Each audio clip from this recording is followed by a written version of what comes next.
کا اور ہمارے اسلاف کا یہ طریقہ کار رہا ہے کہ جب بھی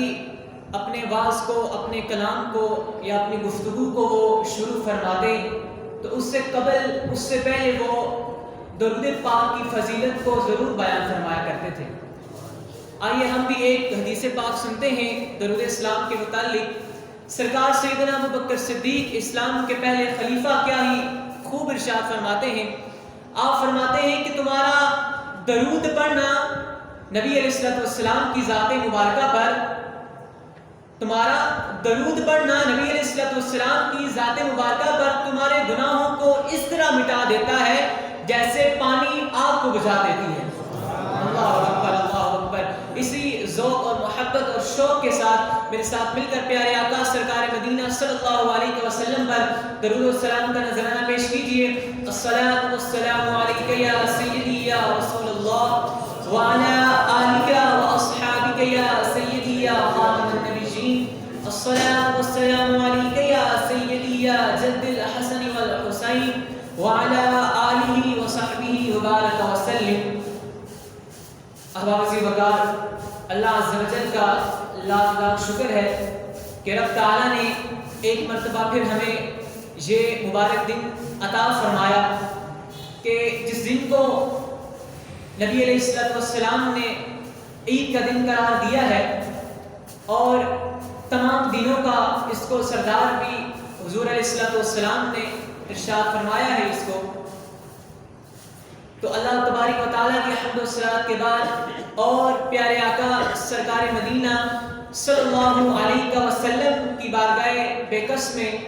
درود و سلام کے گجرے نچھاور کرنے کے بعد آج جس موضوع کے متعلق اپنے الفاظ کو ترتیب دینے کا آپ لوگوں کے سامنے موقع مل رہا ہے، احباب عزیز وقار، وہ ہے الحب فی اللہ والبغض فی اللہ، یعنی کہ جس کا مفہوم یہ ہے کہ اگر کسی سے محبت بھی کرنی ہے تو بھائی اللہ تعالیٰ کی رضا کے لیے کرنی ہے، اور اگر ہم نے کسی سے بغض رکھنا ہے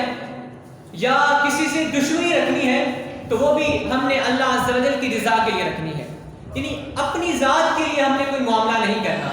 جو بھی کرنا ہے فقط اللہ تعالیٰ کی رضا کے لیے کرنا ہے۔ اگر کسی کے ساتھ دوستی بھی کر رہے ہیں تو اللہ تعالیٰ کی رضا اس میں شامل ہو، اور اگر ہم کسی سے دشمنی بھی رکھ رہے ہیں تو وہ بھی دین اسلام کی خاطر رکھ رہے ہیں۔ تو عزیز وقار، اس موضوع کے متعلق ہمیں چند باتیں ہمارے سامنے آتی ہیں جو بنیادی طور پر جن دو باتوں کا آپ کے سامنے ذکر کرنا ہے، وہ ایک تو یہ ہے کہ اسلام لوگوں کے متعلق ہمیں کیا درس دیتا ہے کہ آپ لوگوں کے ساتھ اپنا معاملہ کس طرح فرمائیں، آپ لوگوں کے ساتھ اپنا اٹھنا بیٹھنا، ملنا جلنا، روزمرہ کے معاملات، یا کوئی جھگڑا ہو گیا یا اس طرح کو کوئی نازیبا معاملات ہو گئے آپس میں، تو اس وقت تم لوگوں نے کیا کرنا ہے۔ تو ساتھ ہی اس کا دوسرا پہلو یہ ہے کہ بھائی جب دین اسلام کی بات آ جائے، جب دین کی جڑیں کٹ رہی ہوں، تب وہاں پر تم نے کیا کرنا ہے۔ تو ان دو باتوں کو انشاءاللہ آپ کے سامنے بیان کرنے کی میں سعادت حاصل کروں گا۔ سب سے پہلے تو اس بات کی طرف آئیے کہ احباب عزیز وقار، اسلام ہمیں لوگوں کے حقوق کے متعلق کیا درس دیتا ہے۔ اسلام لوگوں کے معاملات کے بارے میں، لوگوں کے بارے میں ہمیں کیا کہتا ہے کہ بھائی تم نے لوگوں کے ساتھ معاملات کس طرح کرنے ہیں۔ اگر تمہارا لوگوں کے ساتھ کوئی جھگڑا ہو جاتا ہے یا کوئی ایسی نازیبا گفتگو ہو جاتی ہے یا کوئی اپنی ذات پر معاملہ آ جاتا ہے، تب وہاں پر تم نے کیا کرنا ہے۔ تو عزیز وقار یاد رکھیں، اسلام ہمیں یہ کہتا ہے کہ جب تمہاری اپنی ذات کی بات آ جائے، جب تمہاری ذات پر انگلی اٹھ رہی ہو، تو وہاں پر تم نے صبر اور اخلاق کا پیمانہ رکھنا ہے، یعنی کہ تم نے وہاں پر جب اپنی ذات پر انگلی کوئی اٹھے تو وہاں پر تم نے صبر کرنا ہے، وہاں پر اس شخص کو تم نے معاف کر دینا ہے، اور معاف کس لیے کرنا ہے؟ فقط اللہ تعالیٰ کی رضا کے لیے کرنا ہے۔ اسی کے متعلق حدیث مبارکہ سنتے ہیں کہ الحب فی اللہ والبغض فی اللہ، حدیث مبارکہ میں سرکار مدینہ نے اس کو کس طرح بیان فرمایا ہے۔ حضرت ابو ذر رضی اللہ تعالی عنہ سے یہ حدیث مروی ہے، آپ فرماتے ہیں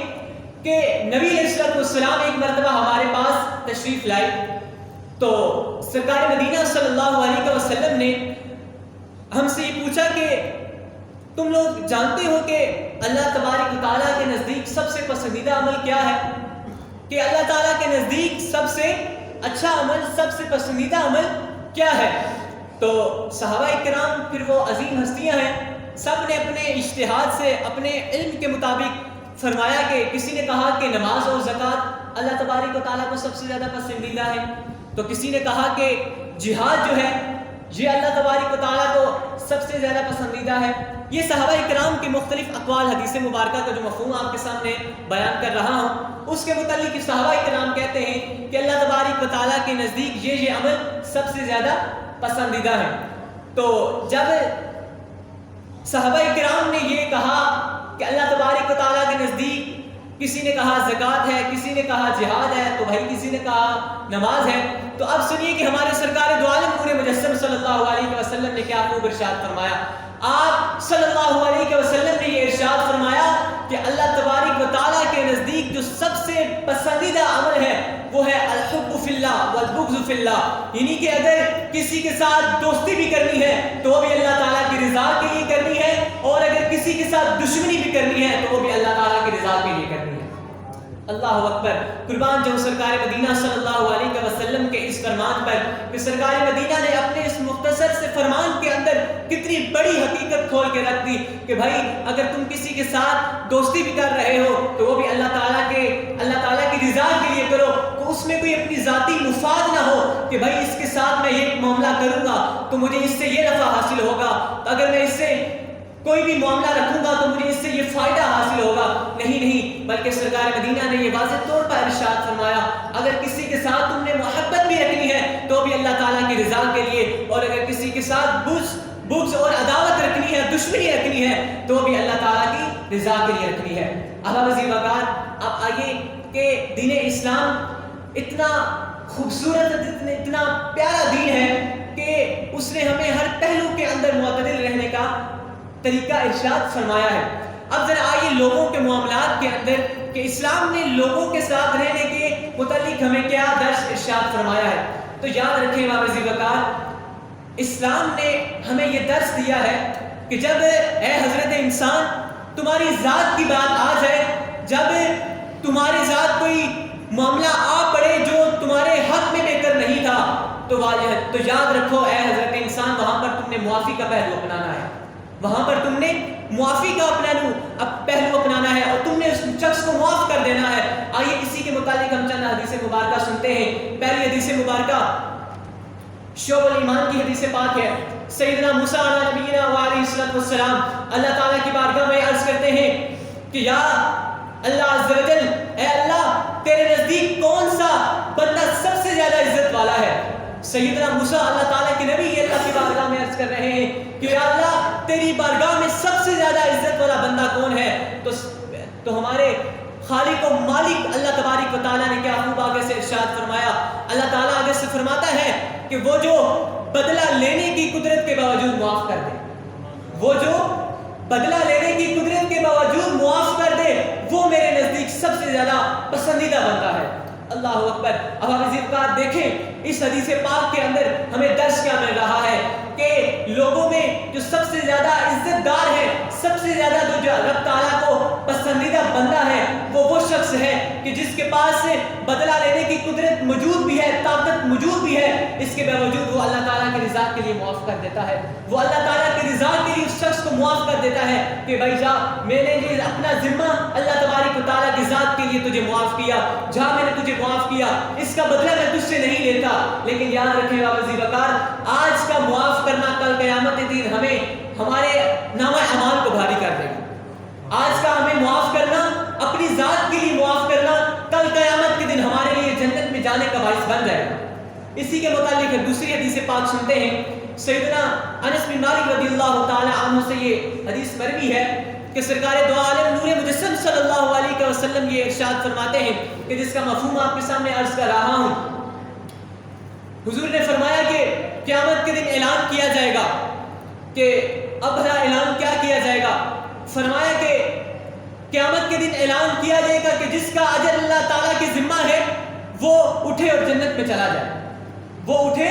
اور جنت میں چلا جائے۔ تو پوچھا جائے گا کہ کس کا ذمہ اللہ تعالیٰ کے ذمہ کرم پر ہے، کس کا اجر ہے کہ جس کا ذمہ اللہ تبارک و تعالیٰ کے کرم پر ہے. تو احباب عزیز وقار، اب آگے سے حدیث پاک کا جو مفہوم ہے وہ سننے کے قابل ہے. تو وہ جب یہ سوال پوچھا جائے گا تو آگے سے منادی کہے گا ان لوگوں کے لیے جو معاف کرنے والے ہیں، ان لوگوں کے لیے جو معاف کرنے والے ہیں. تو جب یہ منادی کہے گا تو ہزاروں لوگ کھڑے ہوں گے اور بلا حساب جنت میں داخل ہو جائیں گے. اللہ اکبر. احباب عزیز وقار دیکھیں، کل قیامت کا دن جب بھی ہوگا، جب کل قیامت کا دن لگا ہوگا، تب یہ ندا آئے گی کہ اس شخص کا اجر اللہ تبارک و تعالیٰ کے ذمہ کرم پر ہے کہ جو دنیا کے اندر لوگوں کو معاف کرنے والا تھا، جو دنیا کے اندر اپنی ذات کے لیے معاف کرنے والا تھا. احباب عزیز وقار، اس کی سب سے بڑی جو ہمیں مثال ملتی ہے وہ سرکار مدینہ صلی اللہ علیہ وسلم کی سیرت سے ملتی ہے کہ سرکار کی زندگی کے اندر آپ کے معاملات کیا تھے کہ جب سرکار مدینہ صلی اللہ علیہ وسلم کے ساتھ ظلم و ستم کا برتاؤ کیا گیا، تب ہمارے سرکار مدینہ نے کیا ان لوگوں کے ساتھ عمل کیا. تو آئیے اس کی چند مثالیں ہم سنتے ہیں. سب سے پہلی مثال سنیے، آپ قرآن مجید کی آخری دو صورتیں ہیں، سورۃ الفلق اور سورۃ الناس. ان دو صورتوں کا جو شان نزول ہے، اس کے مفہوم یہ ہے، اس کا جو سبب ہے وہ یہ ہے کہ ایک شخص تھا لبید بن عاصم، یہ ایک یہودی شخص تھا. تو اس نے سرکار مدینہ صلی اللہ علیہ وسلم پر جادو کروا دیا، اس نے سرکار پر جادو کروا دیا. تو حوالہ عزیز وقار یاد رکھیں، اگر آج اس ہمارے دور کے اندر، آج دور حاضر کے اندر میں بھی اور آپ بھی اپنے گردان کے اندر جھانکیں کہ بھائی جب ہمارے ساتھ کوئی ایسا معاملہ کر دے، کوئی جادو ہم پر کروا دے، تو ہم اس کے ساتھ کیا کیا کریں گے. لیکن آئیے ہمارے جو آقا مولا ہیں، جو سرکار مدینہ صلی اللہ علیہ وسلم ہیں، آئیے ان کا عمل سنتے ہیں کہ جب لبید بن عاصم نے آپ صلی اللہ علیہ وسلم پر جادو کروا دیا تو بعد میں سرکار مدینہ کو معلوم بھی ہو گیا، بعد میں سرکار کو معلوم بھی ہو گیا کہ اس لبید بن عاصم نے ہی مجھ پر جادو کروایا ہے. لیکن قربان جاؤں سرکار مدینہ کے اخلاق کریمانہ پر کہ جب آپ علیہ السلام کو معلوم ہوا کہ اس یہودی نے مجھ پر جادو کروایا ہے، لیکن سرکار دو عالم صلی اللہ علیہ وسلم نے اس کو بھی معاف فرما دیا. سرکار نے اس کو بھی معاف فرما دیا کہ جا میں نے تجھے معاف کیا. اللہ اکبر. یہ تھا ہمارے سرکار مدینہ صلی اللہ علیہ وسلم کا عمل کہ جب سرکار کی اپنی ذات کی بات آئی تو سرکار مدینہ صلی اللہ علیہ وسلم نے اس کو معاف فرما دیا. اللہ اکبر. اب عزیز وقار تو دیکھیں ہمارے جو سرکار ہے کہ جن کی وجہ سے ہماری بڑی سانسیں آج چل رہی ہیں، اگر وہ معافی کا پہلو اپنا رہے ہیں اپنی ذات کی خاطر، تو بتائیں نا ہم کس بات کی مولی ہیں. تو ہمیں کس قدر بڑھ کر لوگوں کے ساتھ معافی کا معاملہ کرنا چاہیے. آئیے سرکار مدینہ صلی اللہ علیہ وسلم کا ایک دوسرا واقعہ سنتے ہیں کہ سرکار دو عالم نور مجسم صلی اللہ علیہ وسلم کے ساتھ ایک یہودی عورت تھی، زینب نامی ایک یہودی عورت تھی. تو اس نے سرکار مدینہ صلی اللہ علیہ وسلم کو گوشت کے اندر زہر ملا کر دے دیا، گوشت کے اندر زہر ملا کر دے دیا. تو اس کا یعنی کہ سبب یہی تھا کہ سرکار مدینہ صلی اللہ علیہ وسلم کو الیاذ باللہ یعنی کہ حضور کو شہید کر دیا جائے، حضور کو قتل کر دیا جائے. لیکن احباب عزیز وقار کہ جب اس عورت نے کھانے کے اندر زہر ملایا، ہمارے سرکار کا اس زہر کا اثر نہ ہوا، لیکن بعد میں سرکار کو معلوم بھی ہو گیا کہ اس عورت نے کھانے کے اندر مجھے زہر دیا تھا. تو احباب عزیز وقار سرکار دو عالم صلی اللہ علیہ وسلم نے جب اپنی ذات کی باری آئی تو اس عورت کو بھی معاف فرما دیا، اس عورت کی بھی معاف فرما دیا. آج ہمارے ہاں کوئی یہ کام کرے تو صحیح، ہم اس کی کوئی ایسی کیسی نہ کر کے رکھ دیں، لیکن ہمارے سرکار مدینہ صلی اللہ علیہ وسلم کی ذات کا یہ عمل دیکھیے کہ جب اپنی ذات کی باری آئی تو سرکار مدینہ صلی اللہ علیہ وسلم نے اس عورت کو بھی معاف فرما دیا کہ جس عورت نے آپ کو گوشت کے اندر کھانے کے اندر زہر ملا کر دے دیا. لیکن جب اسی عورت نے جب صحابی رسول رضی اللہ تعالی عنہ کو کسی کھانے کے اندر زہر ملا کر دیا تھا تو اس زہر سے اس صحابی کی انتقال ہو گیا تھا، اس صحابی کا انتقال ہو گیا تھا. تو اس پر جو شرعی سزا بنتی تھی تو سرکار مدینہ نے اپنی ذات کی خاطر نہیں بلکہ وہ شریعت کا پاسداری کرتے ہوئے سرکار مدینہ نے اس عورت کو شرعی طور پر سزا دی تھی. لیکن وہ ایک صحابی رسول کا معاملہ تھا، لیکن جب سرکار کی اپنی ذات کی باری آئی تو سرکار نے اس کو معاف فرما دیا. اللہ اکبر. احباب عزیز وقار یہ چند پہلو تھے کہ جو سرکار مدینہ صلی اللہ علیہ وسلم نے ہمیں امت کو معاف کرنے کی تلقین فرمائی کہ لوگوں دیکھو کہ مجھ پر اتنی بڑی مصیبتیں آئیں، میں نے اپنی ذات کی خاطر کسی سے بدلہ نہ لیا، جب میرے ساتھ کسی نے ظلم و ستم کا معاملہ کیا تو میں نے اس کو اللہ تبارک و تعالیٰ کی ذات کے لیے معاف فرما دیا۔ اللہ اکبر۔ احباب ذی وقار، اسی کے متعلق آخری ایک حدیث پاک سنتے ہیں کہ غورث بن حارث نامی شخص تھا، تو اس نے سرکار مدینہ صلی اللہ علیہ وسلم کو اعوذ باللہ قتل کرنے کا ارادہ کیا، تو سرکار مدینہ صلی اللہ علیہ وسلم سے یہ لڑائی کرنے کے لیے پہنچ بھی گیا۔ جب اس نے کوئی موقع پایا تو یہ سرکار سے لڑائی کرنے کے لیے، سرکار کو اعوذ باللہ شہید کرنے کے لیے پہنچ گیا۔ تو جب یہ معاملہ ہو رہا تھا، دونوں کی آپس میں حضور کی اور شخص کی، غورث بن حارث کی لڑائی ہو رہی تھی، تو احباب ذی وقار ہمارے سرکار مدینہ اس شخص پر غالب آ گئے۔ یعنی کہ سرکار اگر چاہتے کہ اس شخص کو میں قتل کر دوں تو سرکار اس شخص کو قتل کر سکتے تھے، لیکن سرکار مدینہ نے اس کو غالب آنے کے باوجود بھی اس کو معاف فرما دیا۔ غالب آنے کے باوجود بھی اس شخص کو صرف اور صرف اللہ تبارک و تعالیٰ کی ذات کے لیے معاف فرما دیا، اپنی ذات کے لیے سرکار مدینہ صلی اللہ علیہ وسلم نے اس سے کوئی بدلہ نہ لیا۔ تو احباب ذی وقار، تو ان تمام پہلوؤں کو ہم نے سامنے رکھا اور ہم نے یہ دیکھا اور ہم نے یہ سیکھا کہ بھائی جب اپنی ذات کی باری آئے تو معاف کر دینا ہے۔ جب اپنی ذات کی باری آئے، جب ہماری ذات پر کوئی انگلی اٹھا لے تو ہم نے فقط اس کو اللہ تبارک و تعالیٰ کی رضا کے لیے معاف کر دینا ہے۔ احباب ذی وقار، یہ کام اگرچہ بڑا مشکل کام ہے، لیکن یاد رکھیں دنیا کے اندر یہ کام مشکل ہو سکتا ہے، دنیا کے اندر یہ کام اگرچہ مشکل ہو سکتا ہے، لیکن کل قیامت کے دن اس کا اتنا بڑا اجر ہے، اتنا بڑا اجر ہے کہ شاید اس کے کسی شخص کو دنیا کے اندر معاف کرنے کے ذریعے ہم جنت میں کل داخل ہو جائیں۔ اللہ اکبر۔ احباب ذی وقار، اسی کے متعلق آخری بات کو اختتام کی طرف لاتے ہوئے آخر میں جو بات گزارشات کرنی ہے کہ جو میں نے شروع میں کہا تھا کہ یہ تو تھا اسلام کا لوگوں کے متعلق کہ اسلام ہمیں یہ درس دیتا ہے کہ بھائی جب تمہاری ذات کی بات آ جائے تو تم نے وہاں پر معافی کا پہلو اپنانا ہے، لیکن اس کے ساتھ ہی ساتھ جب اسلام اس کے متعلق ہمیں کیا درس دیتا ہے کہ جب میرے متعلق کوئی بات آ جائے، جب اسلام کہتا ہے کہ بھائی کہ جب میری جڑیں کٹ رہی ہوں، جب اسلام کے خلاف سازشیں کی جا رہی ہوں تو وہاں پر تم نے کیا کرنا ہے؟ کیا وہاں پر بھی تم نے صبر کا پہلو اپنانا ہے؟ وہاں پر بھی کیا تم نے اخلاق کا پہلو اپنانا ہے؟ کیا وہاں پر بھی تم نے شخص کو معاف کر دینا ہے کہ جو تمہارے مذہب کے بارے میں، جو تمہارے دین اسلام کے بارے میں بات کر رہا ہو؟ تو آئیے اس کے متعلق بھی ہم چند مثالیں ملاحظہ کرتے ہیں۔ تو احباب ذی وقار یاد رکھیں کہ جب دین اسلام کی بات آ جائے، یہ مجھے بھی اور آپ سب لوگوں کے لیے درس ہدایت ہے کہ جب اسلام کی بات آ جائے تو وہاں پر معافی کا پہلو اپنانا نہیں ہے، وہاں پر ہم نے غیرت کا پہلو اپنانا ہے، وہاں پر ہم نے یہ نہیں دیکھنا کہ بھائی اگلا ہے کون، مسلمان ہے یا کوئی بد مذہب ہے یا کوئی کافر ہے، جو بھی ہے اگر وہ ہمارے دین اسلام کے بارے میں، جب وہ سرکار کے بارے میں بات کرتا ہے تب وہاں پر معافی کا پہلو اپنانا نہیں ہے، بلکہ وہاں پر غیرت کا پہلو اپنانا ہے، اس شخص کے ساتھ سختی کا معاملہ کرنا ہے۔ اب ذرا آئیے کہ سرکار مدینہ صلی اللہ علیہ وسلم کی زندگی پر پہلو ڈالتے ہیں کہ دیکھیں سرکار نے اپنی ذات کے لیے معاف کر دیا، جو بھی آیا، جس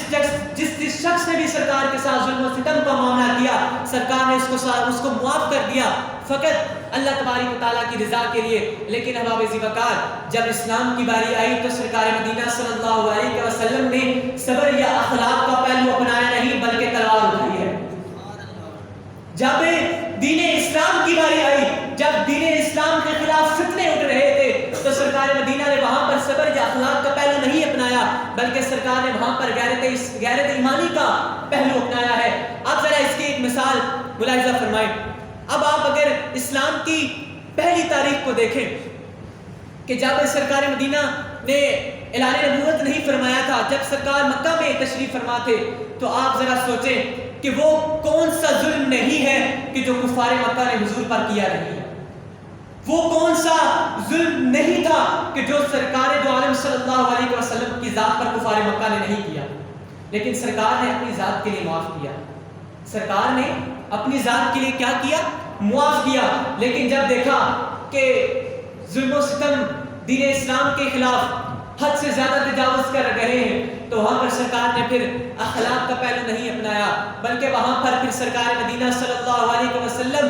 تلوار اٹھا کر غزوہ بدر کے اندر بھی گئے، وہاں پر سرکار مدینہ اپنے صحابہ کے ساتھ جنگ احد کے اندر بھی گئے، اور یہ پوری امت کو پیغام دیا کہ لوگوں اگر اپنی ذات کی تمہاری بات ہو جائے تو وہاں پر تم نے معاف کر دینا ہے، لیکن جب سرکار مدینہ کہ دین کی بات آ جائے، جب دین اسلام کی بات آ جائے تو وہاں پر تم نے تلوار اٹھانی ہے، وہاں پر تم نے اپنی غیرت ایمانی کا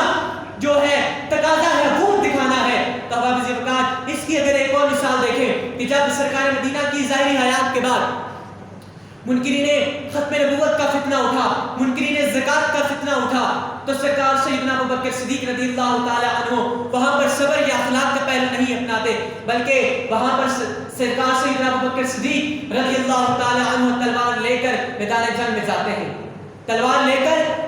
میدان جنگ کے اندر جاتے ہیں، اور جو مسلمہ کذاب تھا اس کے خلاف آپ اعلان جہاد کرتے ہیں کہ اس شخص نے وہ شخص جو تھا وہ زکات کا منکر ہو گیا تھا، ختم نبوت کا منکر ہو گیا تھا، تو سرکار سیدنا ابوبکر صدیق نے فقط اسلام کی سربلندی کے لیے، فقط اسلام کی اشاعت و ترویج کے لیے تلوار اٹھائی، لیکن کسی صحابی کی زندگی کے اندر آپ یہ معاملہ نہیں دیکھیں گے کہ اس صحابی نے اپنی ذات کے لیے کسی سے بدلہ لیا ہو، لیکن دیکھیں صحابہ کرام رضی اللہ تعالی عنہم اجمعین کی جب اسلام کی خاطر جو اتنی قربانیاں ہیں وہ فقط اور فقط اپنی ذات کے لیے نہیں ہیں، وہ فقط اور فقط کس کے لیے ہیں؟ اسلام کی تبلیغ اور اسلام کی سربلندی کے لیے تھی۔ اب آپ وقت اگر ہم اپنے اکابرین اہل سنت کی اگر ہم زندگی پر پہلو ڈالیں تو ہمیں وہاں پر بھی معلوم ہوتا ہے کہ جو ہمارے اکابرین تھے انہوں نے اپنی جانوں کے نذرانے تو پیش کر دیے، لیکن اسلام کے آگے جب اسلام کی بات آئی تو انہوں نے وہاں پر باطل کا ساتھ نہیں دیا، انہوں نے وہاں پر ہمیشہ حق کا ساتھ دیا ہے۔ اس کی مثال میں آپ کے سامنے ایک اور مثال رکھتا ہوں، قاضی ایاز مالکی شافعی رحمۃ اللہ تعالی ہمارے ایک بہت بڑے بزرگ گزرے ہیں کہ جنہوں نے شفا شریف کی ایک کتاب لکھی ہے حضور کی سیرت پر۔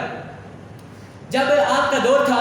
بڑی توجہ کے ساتھ یہ معاملہ سنیے گا، قاضی ایاز کے ساتھ کس طرح کا ظلم و ستم کیا گیا، لیکن وہ باطل کے آگے جھکے نہیں، انہوں نے ہمیشہ حق کا ہی ساتھ دیا، اسلام کا ہی ساتھ دیا۔ کہ جب آپ کا دور ہے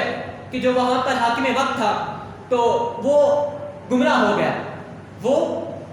گیا، اس نے معصومیت کا اعلان کر دیا کہ کیونکہ آپ سب جانتے ہیں کہ جو معصوم ہیں وہ فرشتے اور انبیاء کرام علیہ السلام ہی ہیں، صرف معصوم ہیں کہ جن سے کوئی گناہ کوئی خطا سرزد نہیں ہو سکتی، تو اس شخص نے معصومیت کا دعویٰ کر دیا۔ تو وہ شخص جانتا تھا، چونکہ جو قاضی ایاز مالکی علیہ رحمت تھے ان کا اپنے دور کے اندر بہت زیادہ چرچا تھا، کیونکہ وہ بہت بڑے عالم دین تھے، جو علماء کے اندر ان کا ایک لوہا منوایا جاتا تھا، وہ علماء ان کی قدر کرتے تھے، اپنے دور کے اندر ان کا ایک نام تھا قاضی ایاز کا۔ تو اس حاکم وقت نے سوچا کہ اگر میں قاضی ایاز کو کہوں گا کہ تم میرے بارے میں فتویٰ جاری کرو کہ میں واقعی ہی معصوم ہوں، تو باقی لوگوں کو تو ماننے میں کوئی آڑ نہیں ہوگی۔ تو